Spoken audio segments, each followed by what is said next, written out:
sure a lot of you here know my partner Matt Dillon and like AXP and all these atheist call-in shows, kind of take that format and try to apply it to trans rights because it's such a controversial thing. There's so much like propaganda and misinformation about trans people and like what we want and what we do out there that we really wanted to have a platform where anyone could call in about any questions they have regarding trans rights or anything they've heard about trans people, on social media or from Tucker Carlson or whatever. We wanted to create a place where people could come and not have to worry about saying the wrong thing and maybe hurting the feelings of someone that they know personally, or asking like an awkward question that maybe they're curious about that would be like kind of inappropriate to ask someone you know. But have that space where you can actually hear from a trans person what their response would be if you didn't have all those layers and baggage on top of it. So yeah, Ben, do you want to talk about it?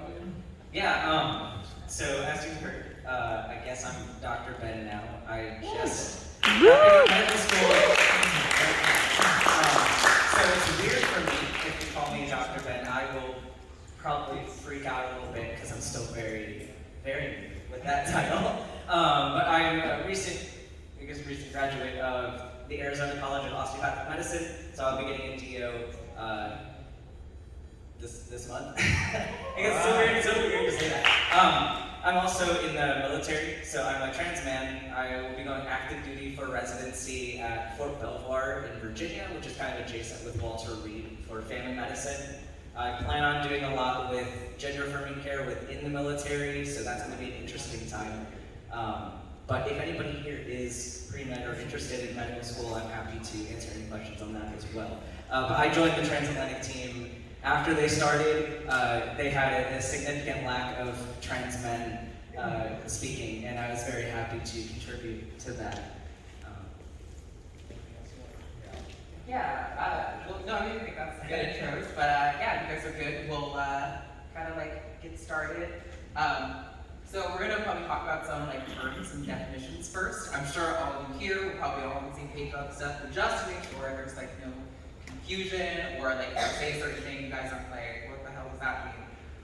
We'll talk about what we're meaning by this word. So at least on our side, we personally make a pretty hard distinction between the terms gender and gender identity. Gender is what we're talking about when we're referring to the social constructs, the roles and attitudes and expectations that we place upon men and women within society, whereas gender identity is a durable, like psychological construct regarding how someone feels in relation to their sex or gender within society. Then we've got, let's see, I'm trying to remember all these off the top of my head. We also had sex, so we can talk about this in a lot of different ways, but typically we're talking about physiological, anatomical aspects of the body related to human sexual dimorphism. So, XX, XY, breasts, genitals, all that good stuff. Then we're talking about gender critical, which if you don't know gender critical, that is the sort of belief system that I would argue is most informing a lot of the anti-trans rhetoric and legislation that we're seeing. Gender critical people would probably tell you that they believe in sex-based rights, but we're going to kind of get into why that's sort of bullshit and just to cover for, sorry, I don't know how much I'm allowed to swear here, and just kind of cover what their actual beliefs are. And then lastly, when we're talking about transphobia, there's sort of this gut reaction when you call someone a transphobe or say something they did is transphobic, and people are like, oh my god, you're branding them a pariah from society, they've done the wrong thing. That's not what we're talking about here. I would argue that transphobia is an aversion to or irrational prejudice of trans people. This can apply to actions, behaviors, and beliefs more regularly. And I would argue that when somebody is displaying a consistent, repeated pattern of these prejudice, beliefs, or actions, you can probably work towards calling that person a transphobic person. But I try to be really careful about addressing, let's just have a real world example. If any of you are terminally on Twitter, as most of us Twitter trans people are, you might have heard Anna Kasparian recently going on a tear about the term birthing person, or people with uteruses, or pregnant people. I would argue that the rhetoric she's using is transphobic, but that she's not a transphobic person. So it kind of helps to make that distinction a little bit more clear, where you don't always have to jump to identifying as a person who holds deep prejudice. We can talk about your actions individually and how that impacts things broadly first. I think that helps people not get so defensive in the conversation. But the first few sections are going to be up to Ben, so.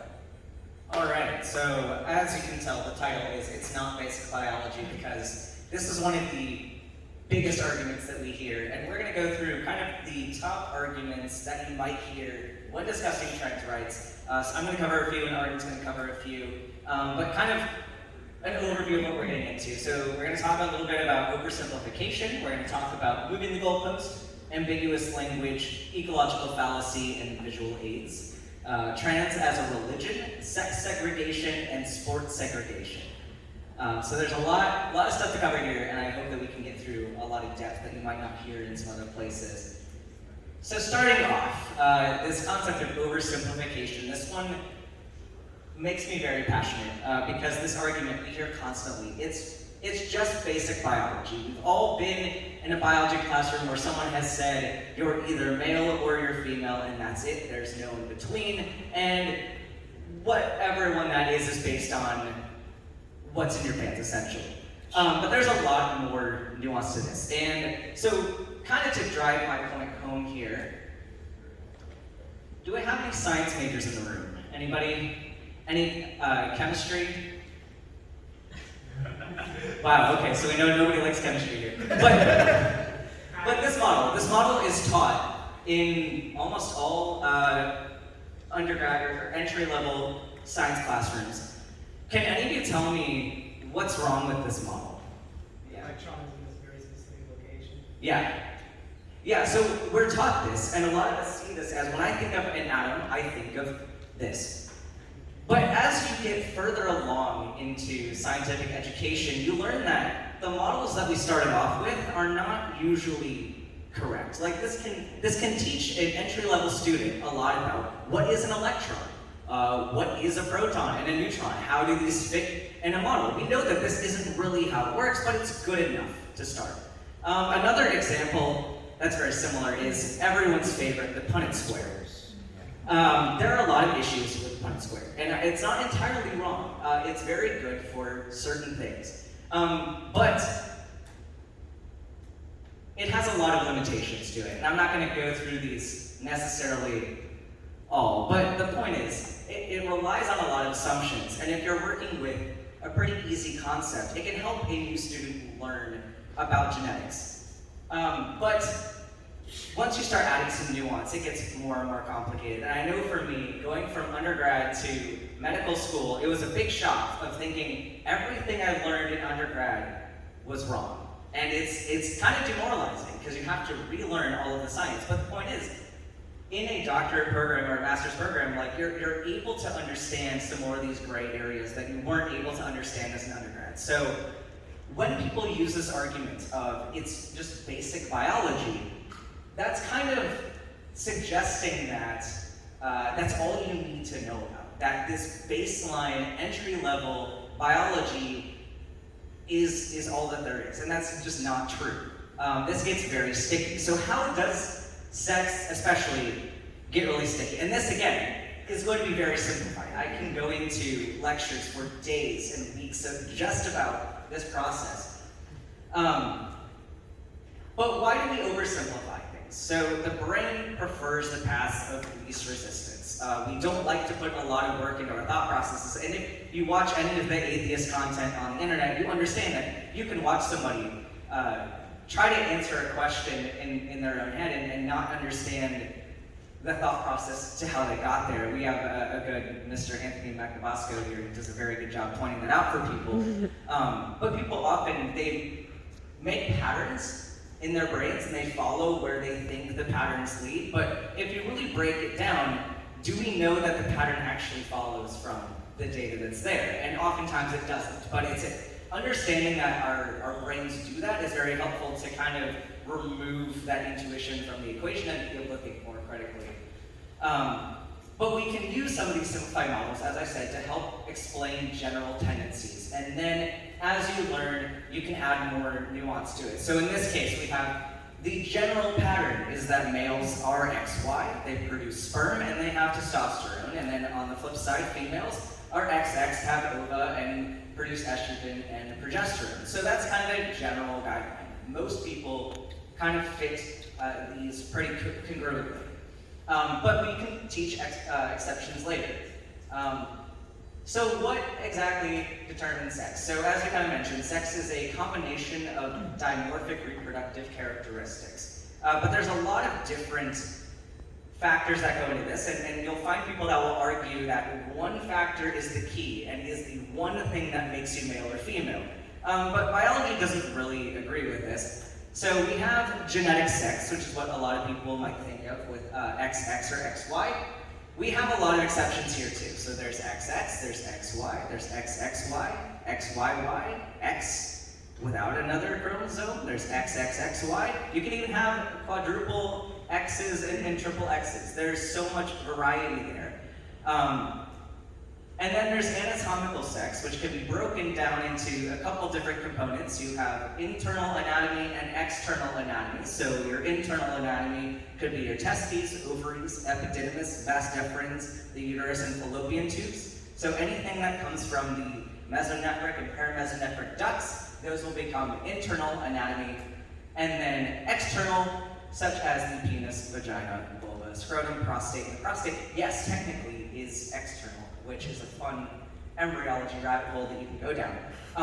But even these, anatomically, don't always align for people. We know of cases where people have a complete internal female system and complete external male anatomy, which is wild to think about. But people exist this way, and their lives are normal as any of ours would be. And oftentimes these are found incidentally on ultrasound. So you can even have variations in anatomy that don't agree with each other. And then secondary characteristics, such as bone structure, breast tissue, muscle mass, etc., things that are stimulated by hormone activity. And then that goes along with hormonal sex, so if you produce estrogen, progesterone, testosterone, or DHT, which all influence more structures, which actually is a little bit of a tangent. But your chromosomes matter less than your hormones do for the majority of this process, because the anatomy, except for the testes versus ovaries, the rest is pretty much regulated by hormones. So if you give a baby cross-sex hormones, like in utero, which is not ethical, you can't do this. But if you were to do that, they would develop that reproductive tract. So a lot of that is actually hormone-based, which we can't control. And you can find a lot more in depth on my YouTube channel, which we'll be rebranding this Tuesday to Dr. Ben, and you can find, I have whole lectures about how this process happens, the whole pathway to get to certain anatomy, what happens when there are variations, and it's a fun time. But to kind of really drive home the point of how complicated sex really is, this is just the pathway to get either testes or ovaries. This does not factor in any of the rest of the anatomy. This is just the genetics that lead to gonads. And that's a lot. So you can have any variation in any number of these factors and have a completely different result. So when people say it's just basic biology, that you're one of two things, I think biology disagrees. And my next kind of point is addressing moving the goalpost. And so the argument I'm using here is the penis makes the man.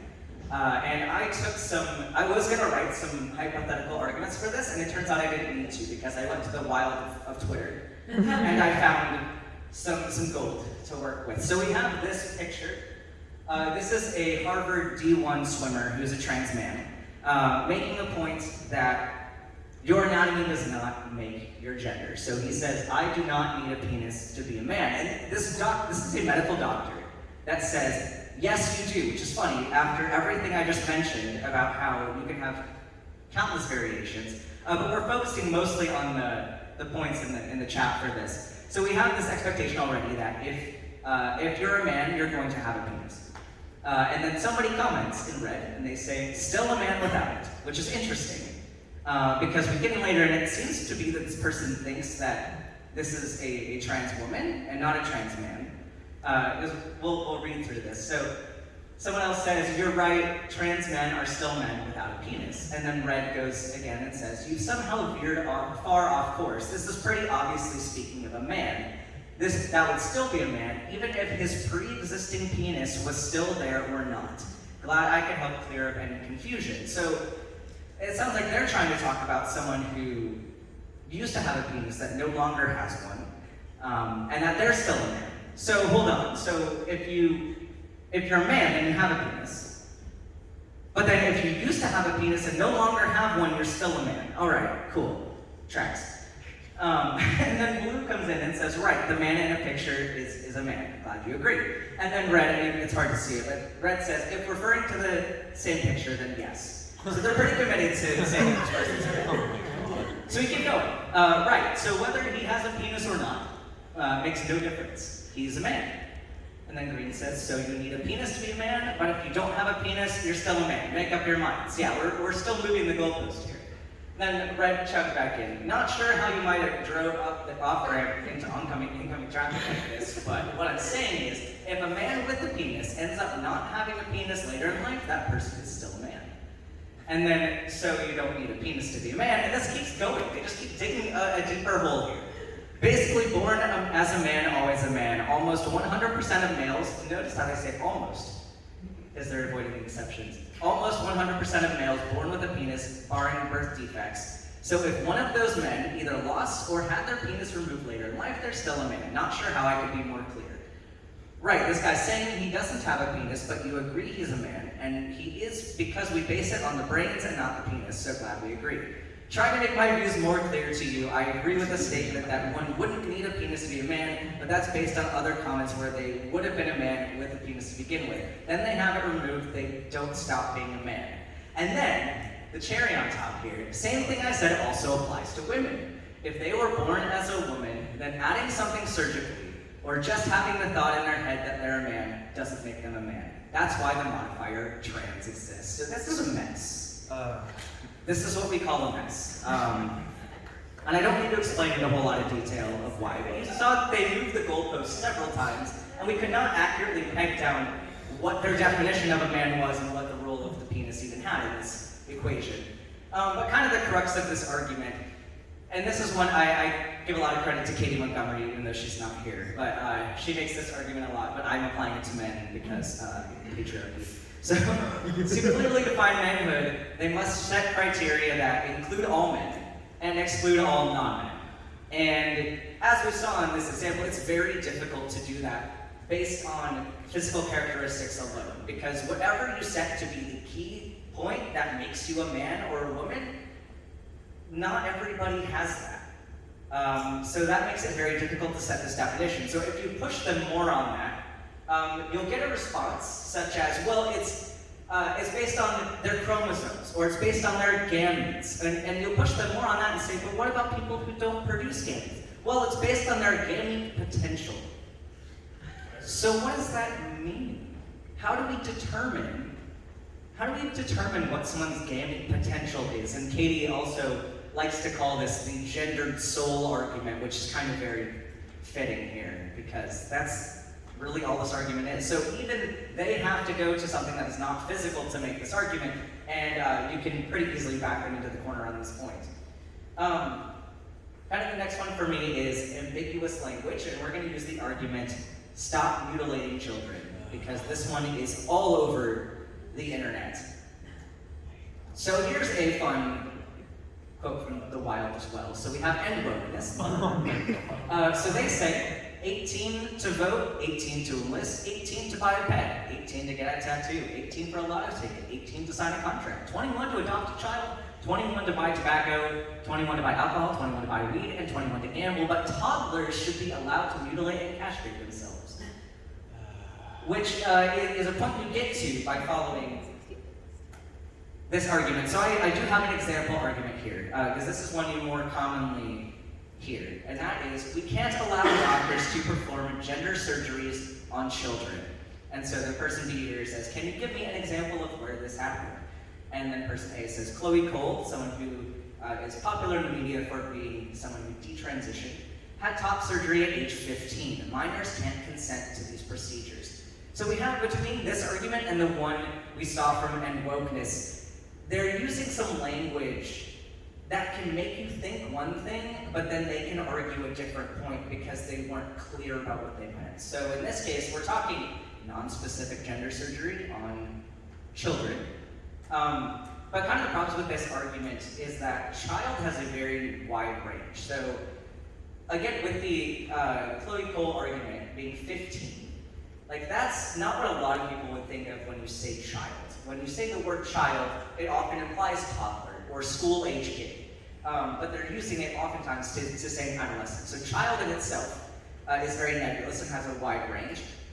And then also, it doesn't specify what type of surgery. They say like gender surgery or transition surgery or castration or mutilation, sterilization, etc. They're making you think that they're talking about genital surgery, which no medical standard supports genital surgeries for trans minors under 18. So there are no guidelines that support this practice.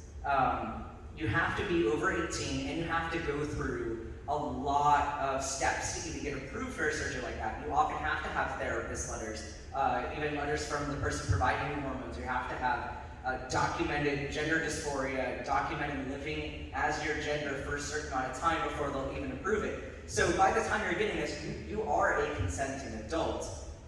But they'll use the argument,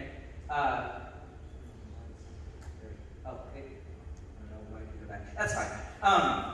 But some adolescents can get top surgery over age 12, usually ages 15, 16 is the range we're talking about, which is drastically different than a toddler undergoing these. And it's not every adolescent. It's going to be under the direction of a physician and with parental consent. And that kind of gets into my next point about Chloe Cole having the top surgery at age 15 and minors can't consent to these procedures. So we talked a little bit about being an adolescent and why that's a bit different.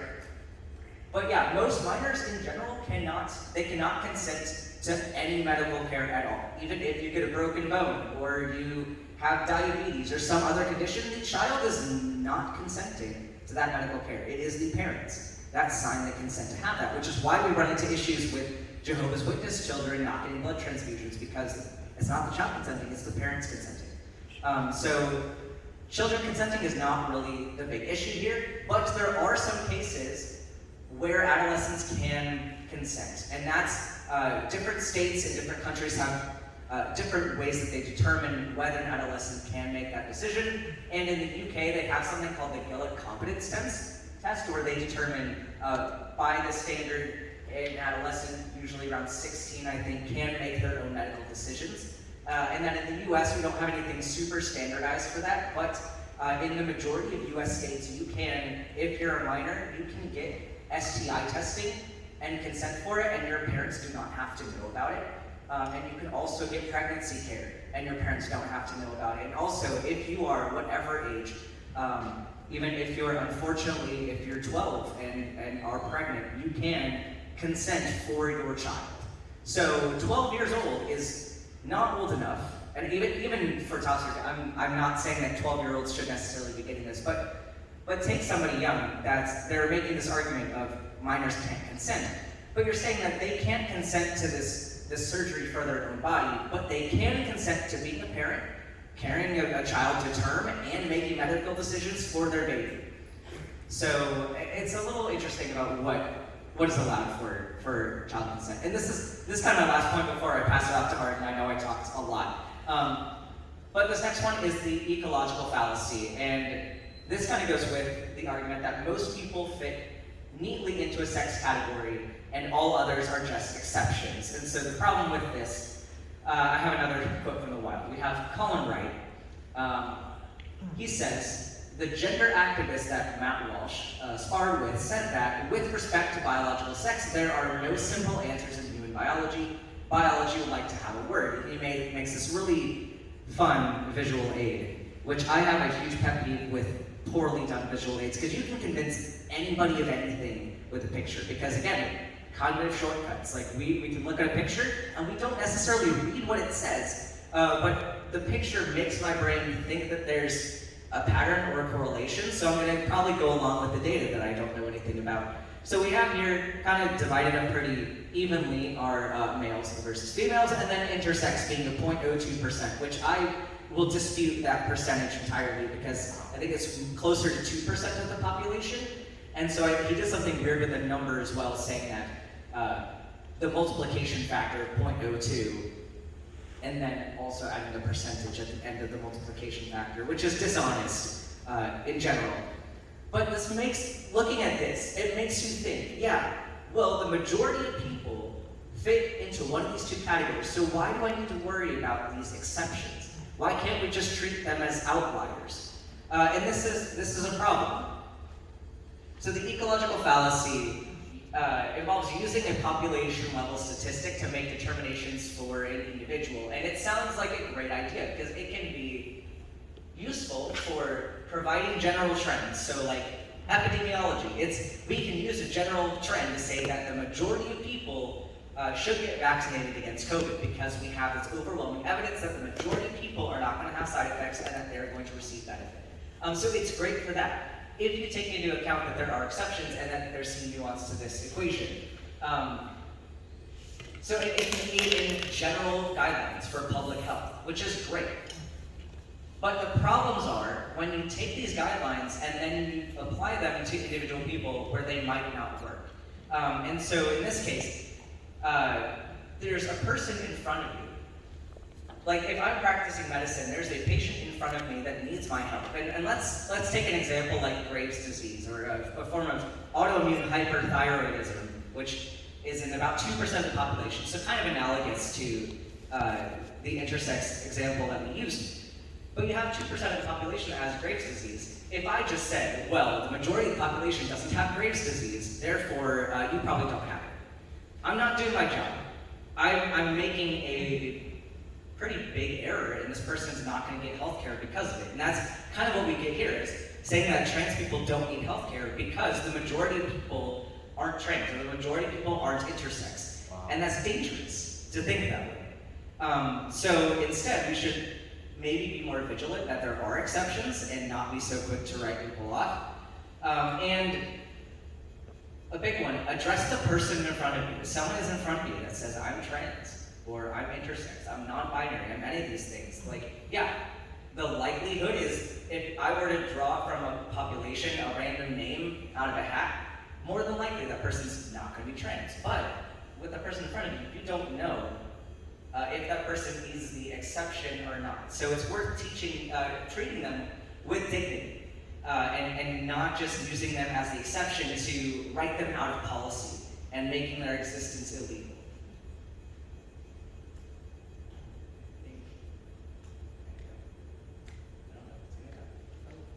Big step. What's that sound? Oh, let's get forward. Whoa. There we go. Okay. There we go. All right, I talked enough. It's our Instagram. I don't know if you're talk to us. Yeah, so hi again, everyone. Yeah, I think also, before I get into this, because I think this is an interesting topic, I did want to mention also with regard to like Chloe Cole and detransitioners, we don't have a dedicated section to detransitioners, but I think it's really interesting to point out that one of the largest studies on trans people, I think it had like 32,000 participants or something like that from the National Center for Transgender Equality, evaluated the regret rates of trans people, and even the highest estimated stats that I've seen were only about 3% of people who receive trans care who actually regret that care down the line. And the largest study, again, that I was referencing, actually cited, I think it was like 0.3% or something like that. So when we're, the big point of this whole topic tonight is we're talking about trans panic and sort of the foundational logic that these people are using to inform these anti-trans legislation. Oh my God, fear that if I give my trans minor HRT or trans affirmative care, they could regret that down the line, right? Well, the stats seem to suggest that the odds of that are actually extraordinarily low, and what more likely you're doing is the equivalent of forcibly transitioning a kid by allowing your kid who is telling you that they're trans and that they need care, having them forcibly go through their endogenous puberty, from which they might, sustain changes to their body that they will need either surgery to change in the future or that they could never change in the future. So I think it's just important to note that when we're talking about these detransitioners, people are aware that detransition is actually extraordinarily low. That doesn't mean there aren't cases, right? Even if there are 1 million trans people in the US, if 0.03% of people did that, and there are a handful of really high-profile media cases. That's not extraordinary. That falls well within the lines of the data. And that's even lower than those regret rates in a lot of highly uncontroversial medical procedures that we see happening in the US all the time. Anyway, sorry, all that was aside. If you don't know, actually, the reason I have a soapbox for detransitioners is because I actually transitioned at 14 and detransitioned at 17. We can talk about why marks, that's also in the data, but we'll wait later or something. But I transitioned again at 22, which is actually what the majority of detransitioners experience. Detransitioning for reasons like pressure from their community, harassment, or loss of job and housing and schooling opportunities. And most of them go on to transition again later in life. So, anyway, trans is a religion. So, you guys are all here from the Secular Student Alliance, and so you guys are probably all, agree with us on our politics about like religion and stuff like that. On a lot of the atheist call-in shows that we see, that's a really common thing. You get a caller who's going to call in and say something to the effect of, you guys, when somebody calls in and tells you that they have a personal relationship with God, you rightly dismiss that because it's personal experience and you have no evidence of that. But when somebody comes up to you and tells you that they have a gender identity that's different than their assigned sex at birth, you accept that. Why is that? Is that not the same? So we're going to talk about that.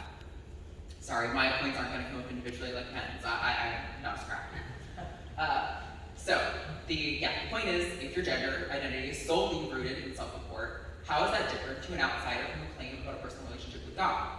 I think it's important to note that when they ask this question, they are smuggling in this idea that gender identity is solely rooted in self-report, that there is no evidence that we have to suggest that people could be trans or might benefit from trans healthcare. And further, there are many aspects of human experience that we can't measure, and nor do we know why they exist, but we know that they do exist, and we can make accurate predictions about things that might benefit that person or hurt that person based on those things.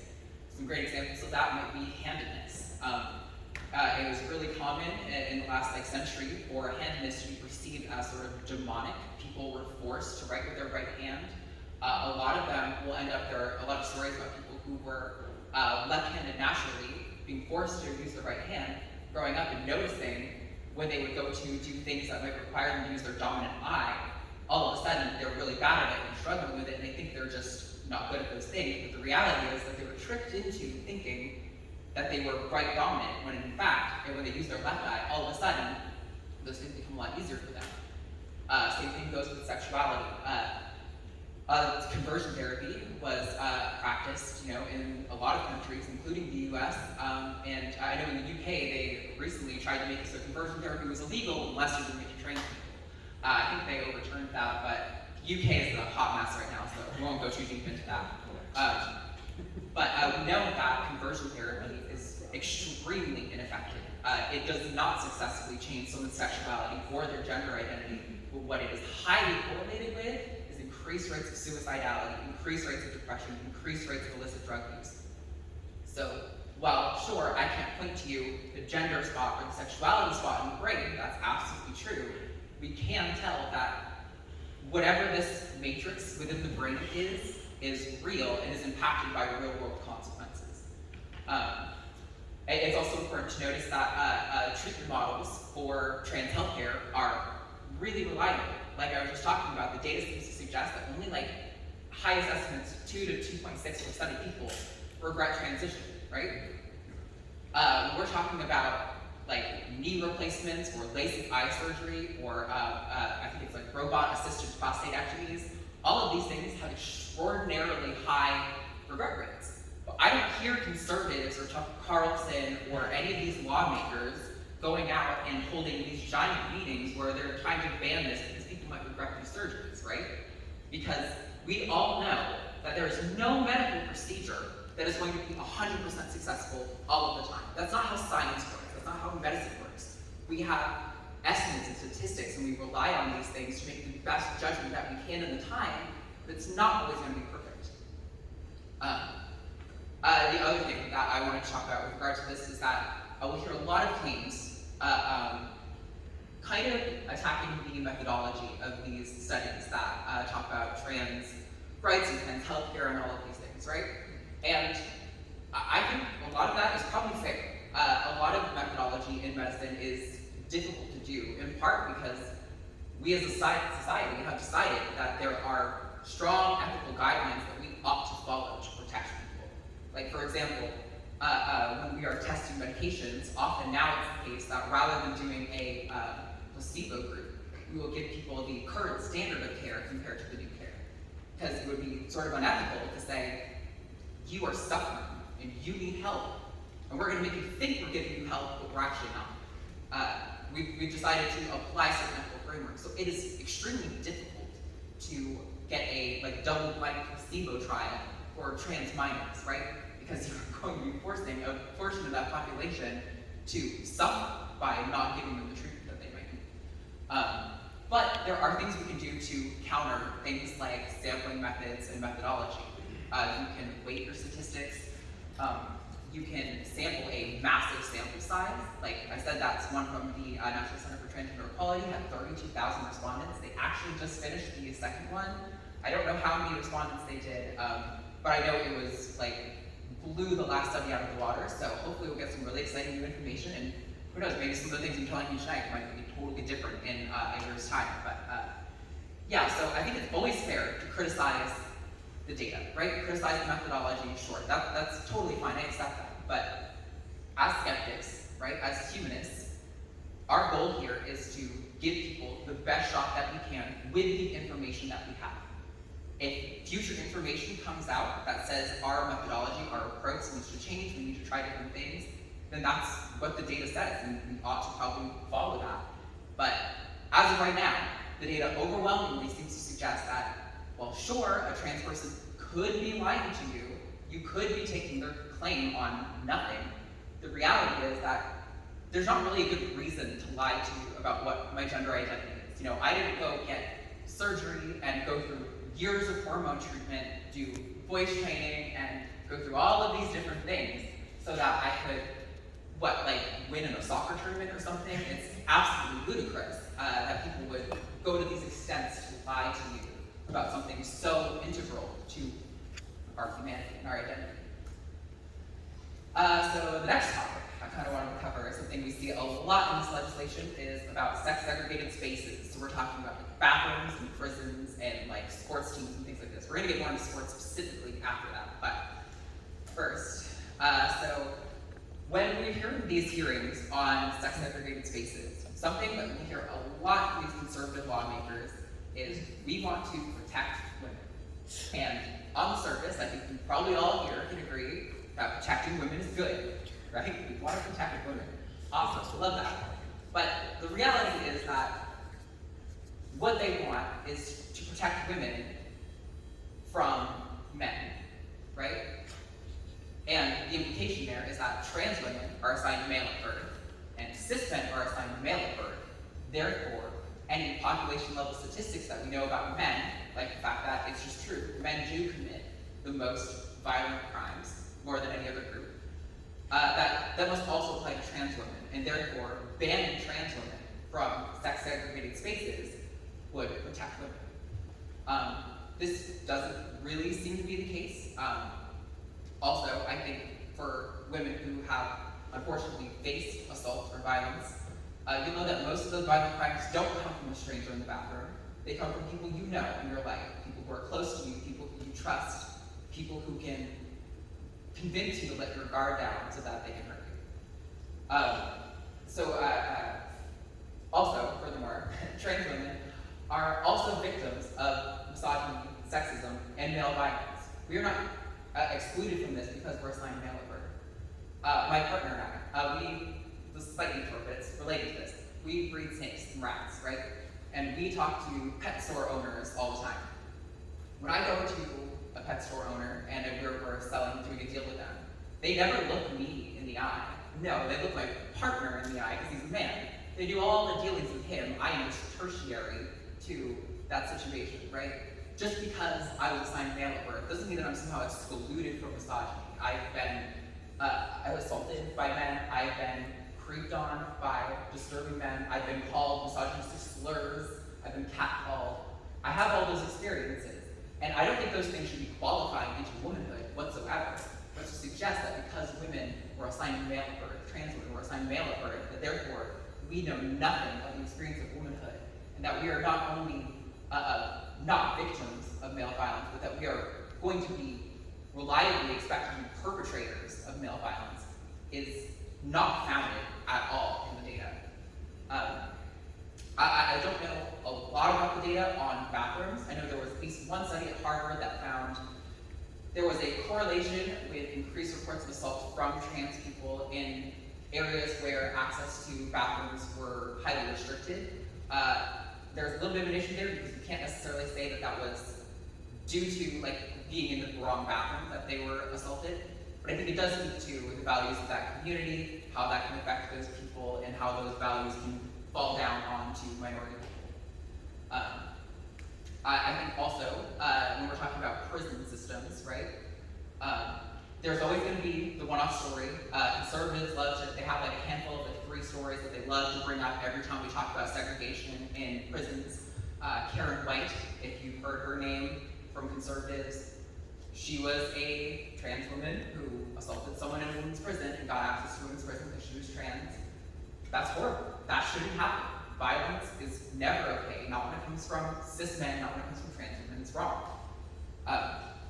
There's also a Canadian woman, I can't remember, who went viral over some sort of sex-related crime as well. I love to tout these examples and say, see, this trans woman did a violent crime on a woman. Therefore, trans women should not be allowed to access these spaces. When trans women are forced into male prisons, a study out of California found that there is up to a 13 times rate of us being assaulted in male prisons. So not only is segregating sex spaces not protecting them, it's explicitly putting trans women at risk. And unfortunately, there's like no data on this when it comes to trans men and how these laws impact trans men. So this is extraordinarily frustrating for trans activists when all we want to do is, sorry, I almost heard. All we want to do is go pee, right? All we want to do is use the bathroom that everyone else uses. I'm not trying to strike up a conversation of any casting someone, a stranger in the bathroom. To think that I would ban because some random old Christian man in some legislature thinks that I am a risk to women is just absurd. There's no foundation for that belief, and it is actively impacting trans people's lives. Every day, this stuff is. So I think it's really important when you hear these things, it's easy to shrug it off and be like, oh, you know, you're not able to access the bathroom. Is that really a big deal? You can hold it. There's gender neutral spaces. Absolutely not. This is deeply affecting trans people's lives. Also, yes, this is the other point I want to talk about. Enforcing these laws is nearly impossible, particularly with regard to bathrooms, right? When we think of base rate statistics, trans people are like, I think, 2 or 3% of the overall population. That's like a high estimate. There are going to be more gender non-conforming cis women using bathrooms than trans women. That's just a fact. It's just going to happen. So when people are now, oh, we can always tell trans women aren't allowed in bathrooms. I see a woman who doesn't look right to me in this bathroom. I'm going to go confront her. That's going to impact cis women. That's going to impact cis people. Potentially, I can't really say for sure, it could impact cis people more than it impacts trans people in some sense, because you might be attacked by someone coming at you sideways thinking that you don't look right to them. And then I kind of made a little joke, if you know me and more on Twitter, people love to say we can always tell, right? This is how I can snipe you out in the bathroom. I can tell. I can always tell. Fact is, there are trans women who have had bottom surgery, and even if they are naked in front of you, you would not be able to tell that they were assigned male birth. This person was talking about predators coming to a ladies' toilet near you and or as a school teacher. So Mia tweeted at this person a picture of J.K. Rowling and said, "Do you think this woman is a predator?" clearly trying to bait this person thinking that J.K. Rowling in that photo is a trans woman. And the person responds, "It's a man." Right? This is ridiculous. You cannot always tell. Wow. So, in my opinion, these laws ultimately are just an effort from gender criticals who are now, they posed themselves originally as radical feminists, are now posing up to the conservative religious right who are passing all these laws It's an effort to define trans women under law as men, is really what these laws are aiming to do. And then, the topic that everyone loves, trans sports ban. So I'll tell you guys right off the front, I am not an athlete, but I don't think you need to be an athlete to understand why these laws don't make sense. So, I want to say right off the front that there are some studies that do seem to suggest, I'm going to be really careful with my words, I really want you to listen to the words I use. There are some transgender women who went through endogenous male puberty who may still possess advantages in certain domains of sport. I believe the ones that were researched were like long distance running and swimming, but I might have those specific sports wrong. I say that off the bat, so that you guys can understand that I'm coming here in good faith to address that. I think there are maybe, if we are talking about fairness in sport, guidelines that might be necessary, but they can be trans inclusive. The notion that we have to ban all trans women, and especially children, from their elementary and high school level sports teams as an entirety is ridiculous. So the first thing in this point is that the assumption, just like in violence statistics, is that the athletic abilities of cis men must, because trans women and cis men are both assigned male at birth, be the same. And there's actually some data to suggest that this is not the case. Even pre-HRT, cis women, trans women, don't necessarily represent the athletic abilities of cis men. We don't really know why this is. It could be a cultural thing. It could be that sports are so masculinized. There's such a machismo kind of culture in sports that trans women are just like, yikes, or something. That we don't really know why that's the case, but it does seem to be what the data suggests. So yeah, I guess my next point I kind of already said that, but especially when we're not talking about the highest level athletics, banning all these trans girls from their sports is only an effort to otherize them from their peers, to deny them access to community, on something that, on an alleged advantage that they may not even have. I support evidence-based guidelines that are aimed at inclusion. So the IOC, which I think is the International Olympic Committee or something like that, has some guidelines for trans inclusion for trans women in their sports. I believe it's like less than 10 nanomoles of testosterone in your blood for a period of 2 years or longer, and a persistent report of your identity for a period of 4 years or longer. I don't know that those guidelines are necessarily the best ones, but if those are the guidelines that the evidence suggests would promote the most fairness in sports and will still include trans women, awesome. I think that's great. Whatever we have to do that doesn't involve banning an entire group of people for an alleged advantage that someone has. Further, there are some individuals, kind of relating back to Ben's point at the beginning about intersex condition. Yeah, what's up? Is it okay if I ask a question? Go for it. Because going back to what you just said, I don't want to just dump my personal experience on here, but a while back I was arguing with a friend on this, and he was using this exact argument, that same fallacy that you just stated, that being a male gives you an advantage, and all I was thinking was that, and I admit I'm not a doctor, I'm still studying and I'm still learning, but even I know, and this is technically common sense, I'm not trying to take the path of less resistance here like you said, but I feel like that wrongly implies that men are just inherently stronger than women when, excuse my language, that's BS, because, I mean, maybe this is not the most grandiloquent example, but I mean, we have women's MMA, women's boxing matches.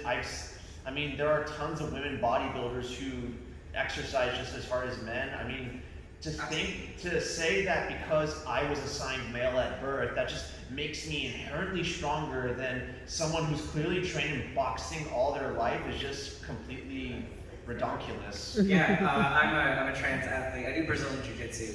But it's funny, like, yeah, and I competed in women's jiu-jitsu. I haven't yet competed in men's. But yeah, like this assumption, I think a lot of it does go back to this, the misogyny that anyone assigned female is inherently worse at sports. I challenge the majority of cis men to get in the pool with Katie Ledecky and then see how well that goes, because I don't think they're gonna beat it. And so that kind of disproves that point.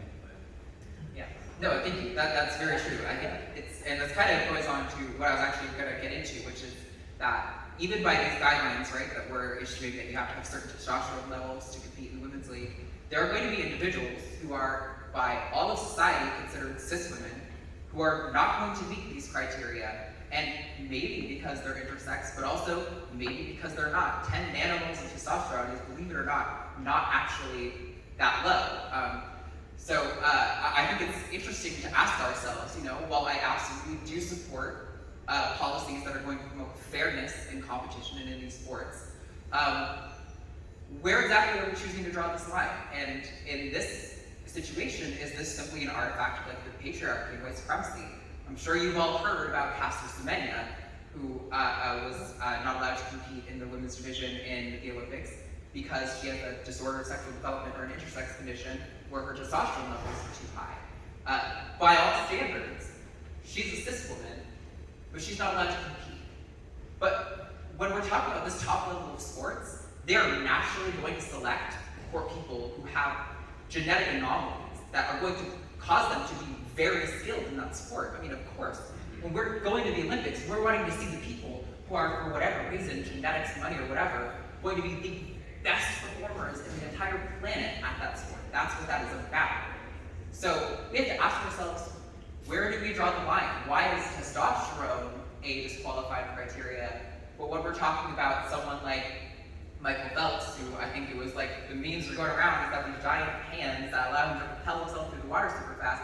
That genetic anomaly, that he's just got these giant hands, is not controversial.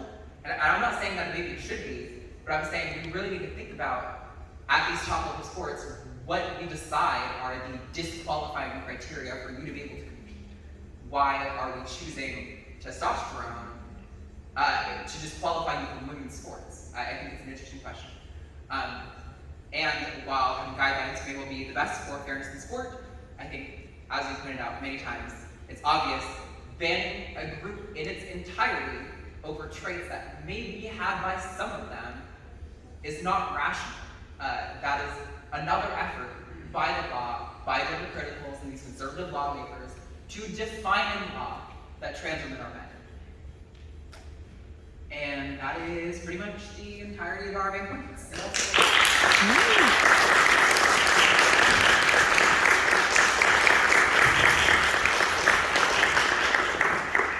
I think we're going to do some questions, so if anyone wants to get up. If anyone has any questions, happy to answer all. Yeah. Give us some good ones. Come on. yeah. Make sure it's on. Nope. It's on. Is it? Yeah, it's not on. Is there a switch? Testing. Yeah, that's on. So, following up on what I know, what I said wasn't technically a question; it was just a statement of personal experience. I guess my question is, how? I feel like this is probably a very broad question, but how do we get people to have faith in the reason? Like, for example, ACLU, there's this man named Dr. Schaefer who has argued the exact points you have argued, that saying that men have an advantage wrongly assumes that men are inherently stronger than women, and that this is literally the same beast we have been battling since before even the era of the Battle of the Sexes, when Billie Jean King battled against Bobby Riggs, This is literally the same argument with a different face. I guess, again, this is a broad question, but how do we get people to recognize that? How do we get them to recognize these fallacies? Yeah, so this is a case that I argue sports issues a lot. And there are a few points that I like to bring up, like along with the ones that Arjun has already mentioned. You take sports and you break them apart. Like there's different things that make certain athletes good at what they do, and every sport's very different. So the skills needed to be a weightlifter are very different than skills needed to be a gymnast. So, like, is there a reason why women tend to be more successful in gymnastics or things like that? And like, sure, maybe they have a physiological advantage in that case. And I think broadening it out too much to say that athletics is all this one narrow skill is diminishing the breadth of what sports is. So I think this is a case I probably would take a straight epistemology approach with somebody, assuming they're willing to have a good, honest conversation with you and address like, what do they think gives somebody a particular advantage, and can they relate that to all sports? Are there certain sports that logic doesn't follow for them? And then a lot of sports don't even need to be gendered. So things like that are equipment based, like skeet shooting.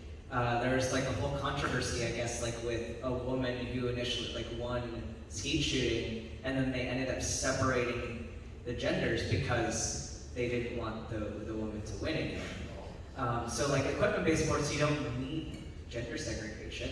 Other things, even I would argue, I don't know, MMA is a different beast, but I know for Brazilian Jiu-Jitsu, it's a very gentle sport for the most part. And it's more weight-based than it is sex-based. And I honestly, when I was competing in women's jiu-jitsu, I would rather be on the mat. Like if I was competing in a 125 pound, I mean that's really small, I'll go a little bit higher. 135 pound weight division, oftentimes if you had nobody else in your weight class, they would move you up a weight class in your gender category, which I would much rather fight somebody. If I weigh 135, I'd rather fight somebody who's a male at 135 than I would a female at 145. Like that's a bigger difference than the sex difference. So I think maybe changing the argument to like specifying what sports we're talking about, what skills we're talking about, and then does that logic carry over through all of these sports, and then even arriving at the, do we even need gender categories in sport? And I think that's kind of where I end up with this. Arden, do you have any thoughts? I mean, kind of specifically to like, how do we confront people who believe these things? Whether it's about sports specifically or any of these other arguments we talked about tonight.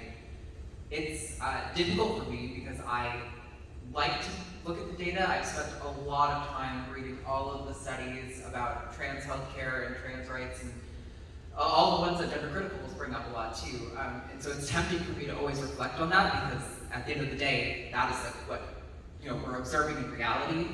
However, when it comes to convincing people, I've actually found that showing them where their own arguments don't stand up internally is more effective. Showing them the logical inconsistencies within their own point. But you have to be really good at talking on your feet and have a really strong foundation of like understanding of logic and philosophy to be able to identify the premises that people are making in their garbled sentence, and then to identify the problem with it succinctly, quickly on the fly. But I do think identifying logical inconsistencies within their own belief is probably the most effective. Thank you. Yeah, thanks. Come on, there's gotta be someone else. Don't be shy. Can't hurt our feelings. If you have, if it's inappropriate or you think you're like disagreeing with us, go for it. I'm not. No, it's not that. We talked about testosterone. It's interesting. Cis men my age, I'm cis man, but other cis men my age talk about low T constantly, and I looked this up, and what people attribute to low T, you have to be like virtually zero testosterone to like see those effects. So there's some like mystical thinking happening here with like testosterone. So you mentioned in like some sport or something that they have like testosterone requirement. Is that like actually medically founded? I'm wondering, is like I'd have to read some more for the data for specific sports.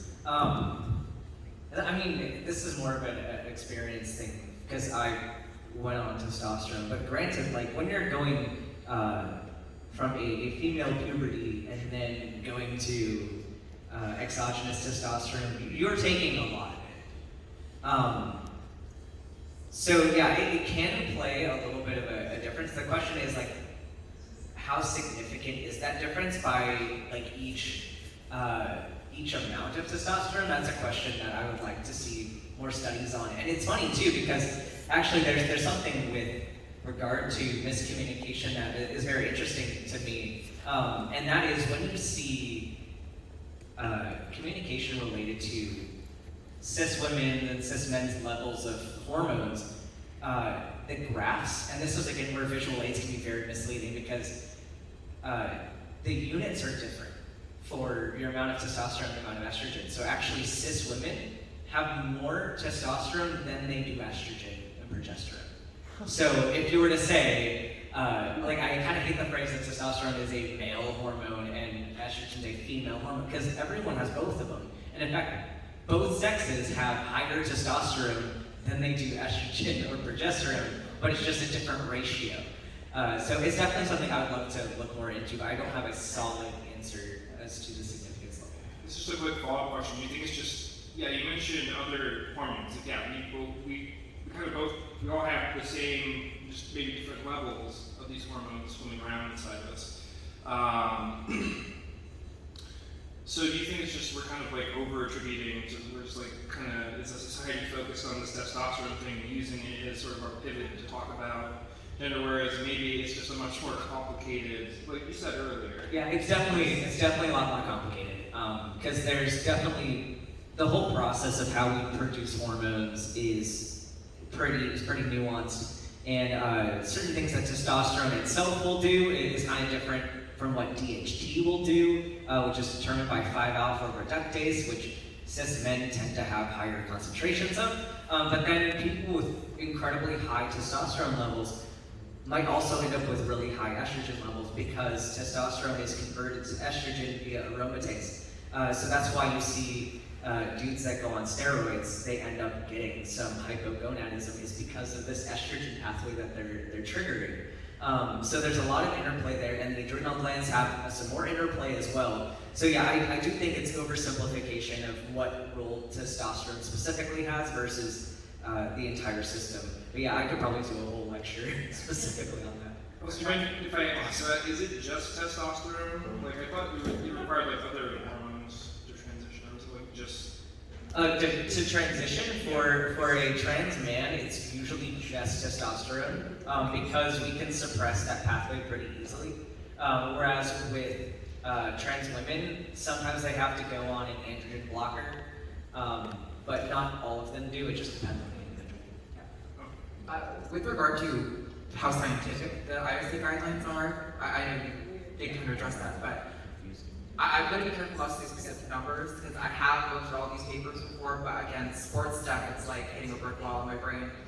My understanding is it does seem to impact things like how fast your heart can deliver oxygen to your muscles, which is potentially why if swimming and running are seemingly impacted by testosterone levels. It also, a lot of these factors that we attribute to, maleness or testosterone in athletic advantage actually have to do with male puberty. Because it's not the testosterone that's giving you the advantage, it's that testosterone makes it so your bone plates don't fuse as quickly, so you get taller, and that can result in some sort of athletic advantage. But I've seen so many cis women who are towering over me, and I'm above average for a woman's height. So it's, again, it's like this situation where we're making these very we're making these laws and restrictions that impact individuals based on things that don't necessarily apply to those individuals. So I would recommend Jacob's Science Lab on YouTube. He's a sports medicine. He's got a degree in that. I don't fucking freaking sorry. No, what the specific degree is, but he that's like his specialty, and he's got a whole video on like sex, how sex impacts athletic performance and stuff. It's really informative, and I would definitely recommend looking into that. Okay, that's interesting. Thank you.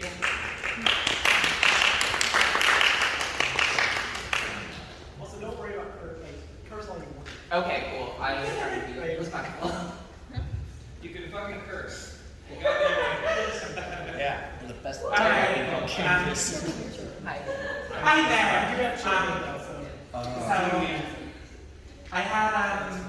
I had a comment and a question.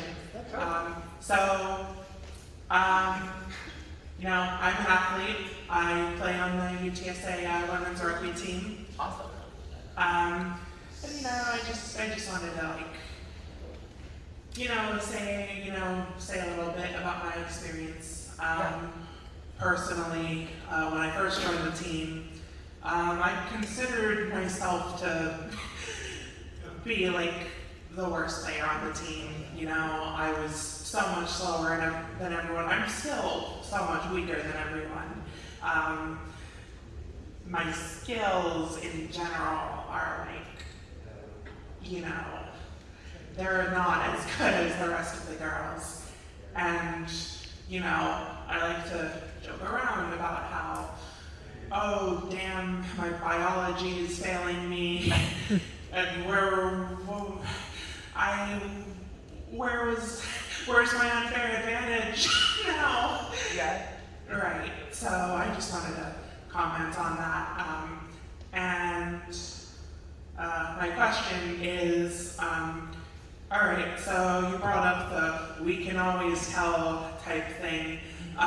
One follow-up these gender critical people like to do is, you know, well, here are some examples where they couldn't tell, and they're like, well, that's just a picture. In actual real life, you know, our evolutionary traits have trained us to innately,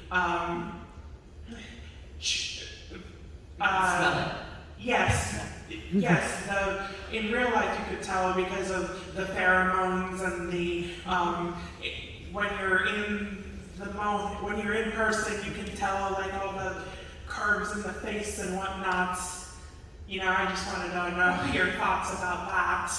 Yeah, no, that's just absolutely ridiculous.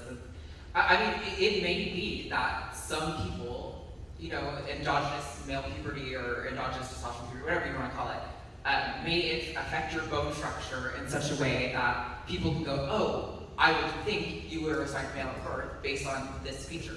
But the fact is that I've seen plenty of cis women who, in fact, I would argue, when you're a trans woman who's thinking about getting FFS, you suddenly fix this sensor in your brain that can tune in to features about people's faces, and all of a sudden you're walking around seeing all these cis women who I'm like, you know what, maybe she would like FFS or something. She's got a very male-looking mandible ridge or something. Not like, this sounds kind of shitty, but it's just the fact that human bodies are diverse. There are going to be cis women who have masculine-looking faces, and there are going to be males who have feminine-looking bodies or proportions or like hip sizes. You know, the notion that you can always tell because of. I've heard also, even with like post general surgery, that there would be some lines in there somewhere that would tell you. And I'm like, what lines?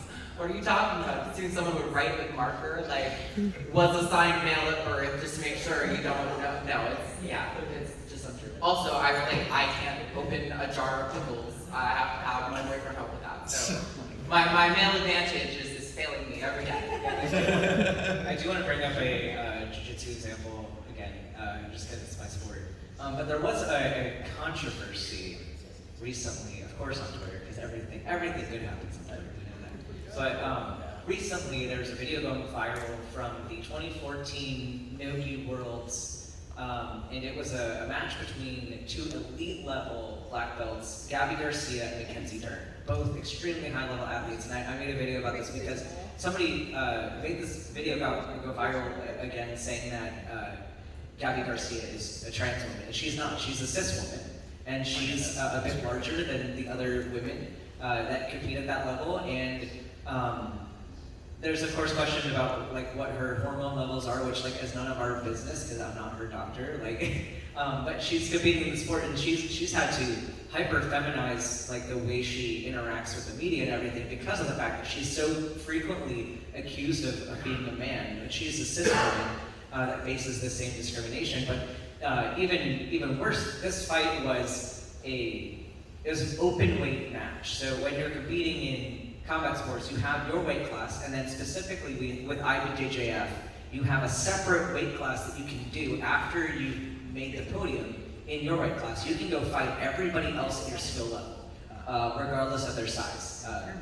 And so that's what this match was. So they used this to say, Gabby's so much bigger than this other girl, and that's why, like, it's obvious you can tell she's a man. Well, no, they're different weight classes, but that was the whole point. These are two elite athletes that consented to an open weight match. And they both fought excellently. I break down the fight in my video as well, suggesting that, you know, it looks like Gabby's doing so much better, but for the majority of the fight, actually, they're pretty evenly matched like throughout.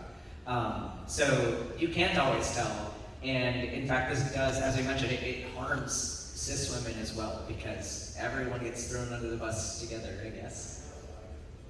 Yeah, I always thought that, it's like, oh, when I like hear these arguments, it's like this is just phrenology over again. Yep. Very similar. All right, thank you.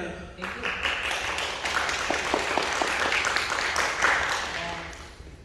I love your shirt. Thank you. Or dress. Thank you. Sorry, I'm a little short. This is to both of you. Do you like cake?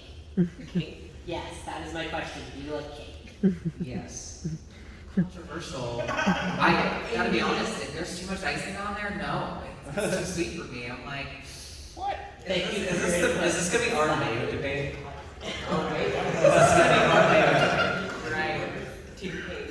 Team cake or team milk? Thank you. Thank you. Who's I'm that? gonna have to say this, Arden, your opinion on cake is terrible. Thank you. So my question was, so I've noticed, and I think we've all noticed, that anti-trans rhetoric definitely mirrors that of anti-gay rhetoric in the past, whether it be pedophilia or removing the sanctity of something essential to Western civilization, like the sanctity of marriage, the sanctity of femininity or masculinity. I know those are some of the big ones. Are there any other sort of things that have been compared or are comparable to rhetoric in the past that we can combat? Yeah, not only are just like these broad strokes things, like you pointed out, comparable, but there are like individual events that are like scarily synonymous. Like if y'all know, Anita Bryant was a huge leader of the anti-gay movement in the 70s and 80s. It was, I think it was like the Save the Family or something like that. Something about the family. Save our children. Save Our Children? Okay. That was the name of the movement. Yeah, so an activist, a gay rights activist, during some talk she was doing, went up and threw a big whipped cream pie in her face, right? And it was this huge thing about how this gay rights activist assaulted this woman who's just a good, they were probably like, it's a good white Christian woman serving America or whatever. And one of the most prominent anti-trans activists named Kelly J. Keene, or more notably Posey Parker, is her like moniker. She was recently at an event in Auckland or something like that, and a protester dumped a big old can of tomato soup on her, and that went viral because she's out here saying that she's called for the annihilation of cis women who are allies to trans people standing in her way. She suggested that men ought to stand in bathrooms with weapons to defend cis women. Definitely, also to all the civil liberty movements, including like racial equality and stuff. There's a lot of the same stuff going on, right? They're trying to segregate our access to spaces. It's they don't have any new tactics. They just have new targets continually. Yeah, Ben, do you want to? I don't have a whole lot to add to this one. I think you covered a lot of it. One thing about Posey Park, it was kind of funny, because they started using the term turf as a self-description, and they got upset when other people called them turfs. They completely dropped it. Posey Parker, she got mad at someone enough, she just said, I'm not a feminist. At one point, she called herself a turf. Did it, and now I'm not a feminist at all. And so it's just kind of interesting that they're dropping that facade. Yeah, that was her main thing. she's identified with the term fascist. People call her fascist, and she said that's what they call all the cool kids that are something along those lines, like, oh, it's fine, they're calling me a fascist. That's what they always call me, or whatever. Yeah, it's not surprising. Thank you very much. Thank you.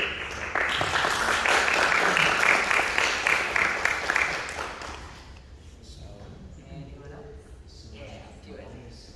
Yes. I feel it. Hi. First of all, what a wonderful presentation. That was incredible. Y'all have so much information in y'all's heads. That's so cool. So my question is more in regards to, I think, the societal and the personal aspects of trans identity, in which is how can, I guess on an individual level, can we make people feel more comfortable not only with their identity but also in public spaces? So obviously, we're not going out and doing but it's in regards of what can we do to make sure that there's proper respect. So let's say if there's someone who's being harassed by another individual, what would you do in that circumstance? Or how can you make your friends feel more comfortable? Because I know I can slip up sometimes, I'll act something misgender, which is absolutely not okay. So how can I do that in a way that is respectful and also not like so over dramatic to take away from the fact that I've done something wrong? Yeah, and I'm probably going to say things that Arden probably would also say, so your cake opinions are trash, so this is maybe. So, no. She can. So, kind of the big one is, yeah, if somebody you know is trans, or even not, even if you're in any public space and somebody starts making statements that are hostile, call them out on it. Because even if a trans person with you, they might not feel comfortable being open in that scenario.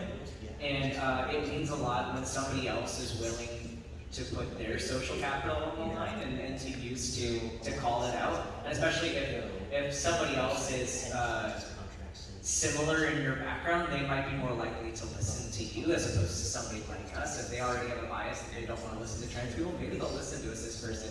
And maybe they'll go home and say, you know what, maybe that joke was kind of insensitive. Maybe I shouldn't say things like that. So definitely call it out if you witness it. And then for misgendering friends, I know like it happens accidentally for everyone. And I think kind of you can play with it depending on who your friends are and what their preference is as well. I know for me, I'd rather like you just fix it and move on. Like don't make a big deal out of it because that just makes it way more uncomfortable for me if someone's like profusely apologizing. Like you can like quickly apologize and like change the pronouns and then move on. But kind of like another big thing that people don't really think about for like how to be an ally, this is a big one for me, is make sure you're getting consent to ask your friends questions. Because I know it's very easy to be like, oh, I got a trans friend, I can ask them all of these personal questions about their body and their transition stuff. And, like, some people are happy to answer that. Like, oftentimes I'm happy to answer these questions, like that's why we have a show, is to be that space. But not every trans person wants to have to defend their existence every day, so some people might not want to talk about that. Most of the time people just want to be your friend and just want to exist, and so if you have a question for them, probably first ask, is it okay if I ask you a question about this? And if they say no, then that's a no. Just like don't ask them the question. Or even if they said yes to answering one question, ask them again if you have another question, because they might be okay at one time, but they might not be okay at answering a different question. So it's always getting consent to asking questions. That's a big one for me. Arden might have some other thoughts. No, I think you covered most. The only thing I really would want to add is kind of extrapolating just from like calling out someone in a, you know, like if somebody says some sort of transphobic statement, or you're like waiting for coffee or in a line or something, like also like having those broader conversations with like your conservative family members. Like I realize it sucks to put, you know, relationships potentially like on the line over Thanksgiving dinner or something, but like a lot of trans people, we don't get to go home to our family for Thanksgiving and Christmas dinner. So, you know, having people stand up to the people who are voting in these politicians that affect our lives every day is huge. Like knowing that people are like, look, I love my family. Obviously I don't want to lose a relationship with them, but like if you were dehumanizing any other group, I would call you out on it because it's not okay. I think those things are huge. May I say two more things then? First question then would be, how could you appropriately handle those circumstances? What is an appropriate thing to say in those circumstances that is not, I don't want to say rude because I don't care if I'm rude if someone else is being cruel, but what would be an appropriate response? Does that make any sense? Like what would be an appropriate way to start a conversation? Say, hey, could you literally just say, hey, that was transphobic, not cool, because as someone who's not cis, I feel as though it's not my place to say things like that because I don't have the trans experience. However, with that being said, I don't want anyone that would be uncomfortable standing up for themselves, feeling as though they have to just sit there and take it. Yeah, I know it depends largely on context, and you might handle it differently with different people. But I know for a lot of people, when you bring in the word transphobe, they can kind of get on edge and might not be ready to listen. So like maybe even just saying like, hey, that's not cool, or that was insensitive, or like that was rude or something, because then like they don't get that buzzword that they've kind of conditioned themselves to hate, but then they still get told, hey, that's not appropriate for this context. Yeah. I mean, I don't know. I feel like I'm a terrible person to ask this because I'm like highly confrontational. I don't have a great relationship with my dad or that whole side of my family because they would say things, and I would be like, that's absolutely not okay. How can you think it's okay to dehumanize like trans people? Like my dad's super racist. I'm like, he'll make a one-off joke that he thinks is just funny, and if you call him out, you know, it's I'm just joking, and I'm like, yeah, you're just joking, but then you also go and vote for people who like do a lot more than just joking against those people. So clearly your beliefs inform your actions very deeply. But I don't know, I realize most people are not as ready to have a fight with family members maybe as I am. So I think that's probably what Ben said is good. I think also sometimes just being snarky is good and kind of like outwitting them with your responses. Like, I mean, well, What if you're obviously. not very witty? Huh? What if you're not very witty or smart? I Help someone out. I don't know. I don't think you need to be like a stand-up roasting like professional or whatever to do it. But I think just kind of pushing back on like, you know, if you're driving by and like your family member sees someone who looks gender non-conforming on the street and is like, maybe calls them a slur or is like, oh, like that person looks nasty, and I'd be like, yeah, you look so great. Like, you know, like just kind of like pushing back on them. Like, there's no reason to be unnecessarily cruel to people. I don't know. There's no like perfect formula, but I don't know. My method is just straight up confrontation. So, like I said, not the best reference. Can we get a shameless plug to your show real quick? Absolutely. You guys, if you go subscribe to The Line on YouTube, every Thursdays at 2 p.m. Central Time, it's the Transatlantic Calling Show. If you have any questions at all about trans rights, if you think it's uncomfortable, you don't want to ask your family member, if you think it is like controversial because you have this opinion that you think is going to affect trans people, call us. We want to talk to you, honestly, and we want to have a real, like, productive conversation with anyone who's willing to talk to us. So, yeah. Thank you all again so much for coming out. Bye! While I still have time, I do have one last question. Go for it. So I get the cake thing, but what about ice cream? Ice cream is a solid yes, but I guess like if anyone has watched the show here, Arden's gonna have garbage opinions as I'm sure. But here's the thing, though. I have to give a little bit of a disclaimer because I've said this on shows multiple times. I am a human trash can, so my food opinions are probably. He ate a lemon. I did. So we have a punishment every week for who gets the most amount of votes for super chats. And so Katie Montgomery said, I want you to go and eat a lemon, just like an apple, a whole lemon on stream. And I was like, all right, this sounds awful. And Katie had said that she had done this in the past and she was like gonna throw up every bite. And I just sit there and I'm just like casually eating this lemon. I mean, in like 5 minutes, it was gone. Like it was never. No expression or anything. Just I'm no longer allowed to do food challenges because it's not funny. But no, I don't like ice cream. Oh, I'm sorry. Sorbet. Sorbet's good. Ice cream is just like, all the milk. Is that the... Doesn't sorbet, but isn't sorbet also milk? Well, I'm sure there's milk in it, but it's like fruit based for flavor. Whereas like I feel like ice cream is like cream on milk on like butter is all it is. Maybe I don't know what ice cream is. I'm pretty sure it doesn't have butter. I'm pretty sure it doesn't have butter. I'm just kind of being hyperbolic. Yeah, your opinion should be silenced. I'm gonna hold the mic. That's fair. Okay. Yeah. Patreon.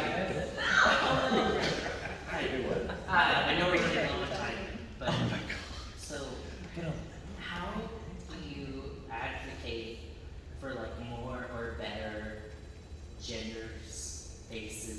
Not words are hard in like college, because here we have a few gender neutral bathrooms that I know of, but they're not kept up, and they're like an afterthought. And how do I fix it? Yeah. I'm gonna have to go back and look. There's actually some data on this, on how students who are forced to use like gender-neutral bathrooms in schools will have higher rates of like UTIs and things like this. I feel like kind of presenting that to, I don't know what board you guys have here that could implement that thing that you could appeal to, but I feel like you could probably use a very like empirically founded case to petition for like gender-neutral. I think sex-segregated bathrooms are fine, but I think having gender-neutral ones alongside them is probably like the ideal situation, right? Where there's space for people who are comfortable to like out themselves one way or another, and then if somebody wants like the women's or men's bathroom, that's there.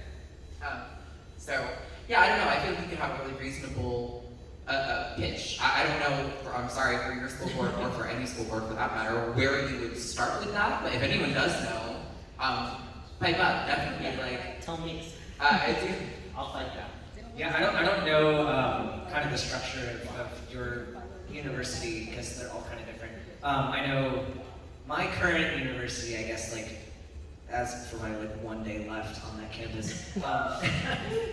So I was part of a DEI task force on my campus, and I know a lot of universities are having these now, where they have student representation on the board from all different minority groups that can kind of voice their opinions and then think through how can the university just do a better job. And I think if you have ways to get involved in a task force like that, it's kind of a great way to then pitch your own ideas for what you can do. I mean, a big one is if there are any bathrooms that are single person bathrooms, getting those degendered, because there's no reason why a single person bathroom needs to be gendered. That's often a good first step. In terms of like implementing new structure for a bathroom, that can be a little bit more difficult, and you might need to get more creative, which is why I think a task force might be helpful, because then you get multiple brains thinking about it at the same time. Thank you. Yes, hi, it's me again. I just want to say I ate a whole lemon too in 4 minutes. Feedback. I'll make this happen. Really? Do it in 3. When you're hungry enough, anything is food. Any and all things are food. I'm taking this as a challenge. Add me when you do it in 3 minutes. Don't listen to what you're out. Amy, why? Sorry, I have no thoughts on lemons. I will definitely not eat lemon even when I'm hungry. You don't want I feel like that's a great insult. Right. Don't listen to Uhura. Okay, so I think we're slated till 8, so we'll probably check like one more question if anyone. You have 13 minutes. So you stand at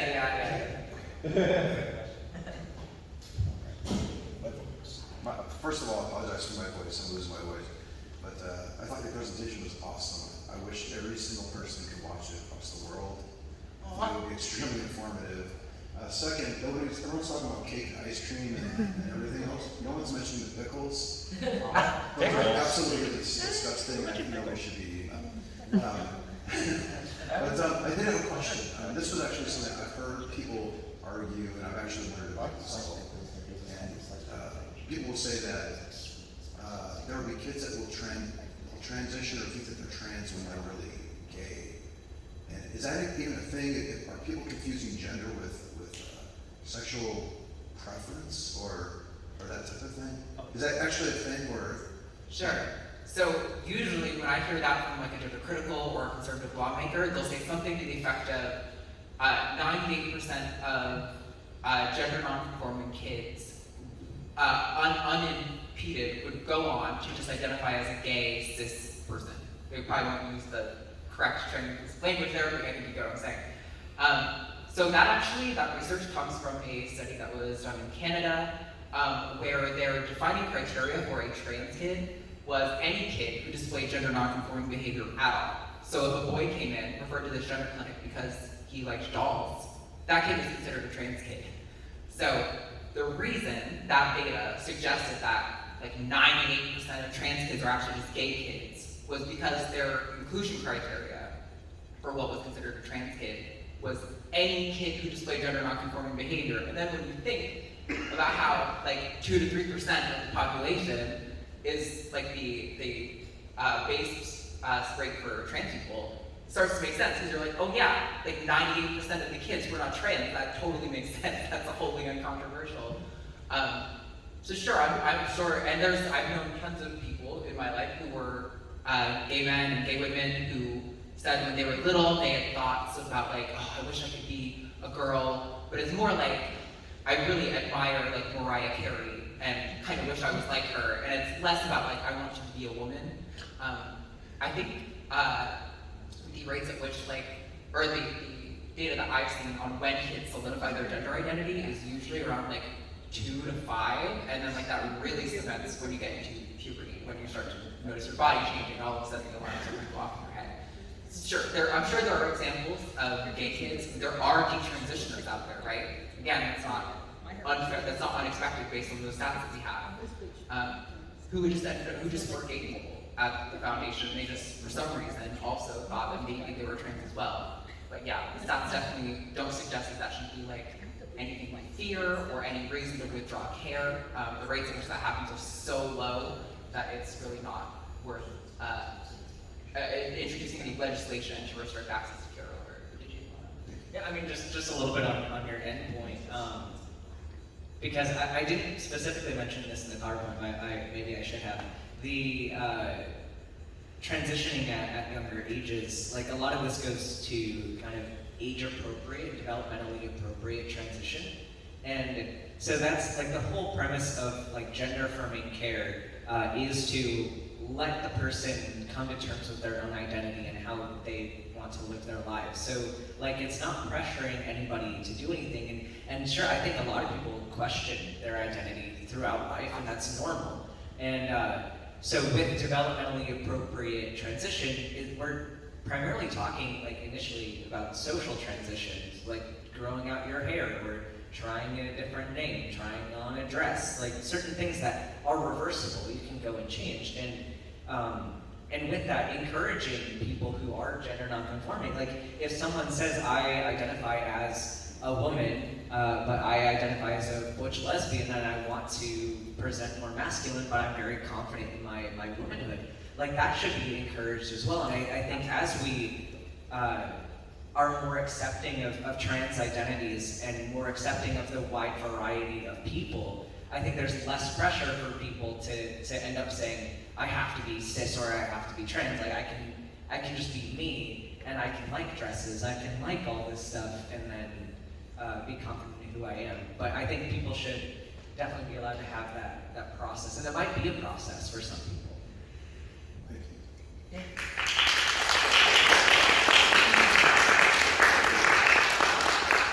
So I think that's all the time we have. Yeah, it's like 5:08. Thank you guys.